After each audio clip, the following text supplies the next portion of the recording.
Yes, good boy. Sit. Yes. Touch. Yes, good job. Good touch. Oliver, touch. Yes. Okay, this video is going over the touch command. So with the touch command, we're gonna hold out our 2 fingers, that's the hand signal, or you can hold out a palm if you prefer, but I like the 2 fingers just because it gives them a really specific spot to tap their nose against your hand. So that is the concept of touch. We hold out our 2 fingers or palm, he's gonna tap his nose against your hand, and it's just a way to get him re-engaged and refocused on you. So we'll use this instead of come for recall sometimes, especially because puppies tend to respond a bit better to it just because it is more exciting, it's more engaging, and it's specific. Versus come, they just run to you. They love that interaction of tapping their nose against your 2 fingers. So we'll use it for recall, especially if he's distracted, although we are still working on come as well.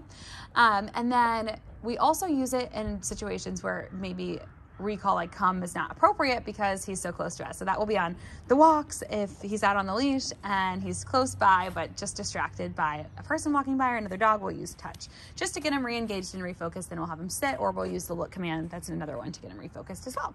Oliver, touch. Yes, good touch. Oliver, sit. Yes, good boy.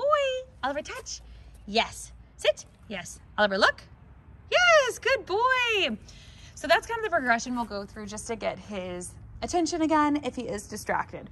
So with the touch command and most of the commands, this is not one you need to set aside a separate training session for. I didn't go over this in the last 2 videos, so I just want to take some time to stress that you really do not need to restructure your whole life to keep up with this training. We try to make it as easy as possible to incorporate it into your day-to-day. So touch is one of those that just a few times randomly throughout the day, put your fingers out, say touch.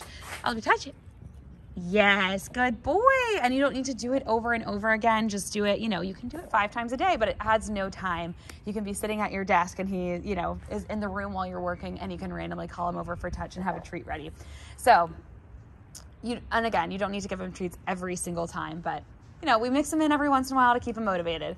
But that is the touch command, just used to get him re-engaged and refocused. You can practice in a bunch of different ways throughout the day in your home, but it doesn't need to be a separate training session. Stay needs to be a separate training session, and so does heel, of course. You need to set aside time for walks, but most of this stuff you can just practice randomly throughout the day without having to set aside a huge chunk of time. Very good. Okay, Oliver, touch. Yes, good boy. Sit. Oh, good job.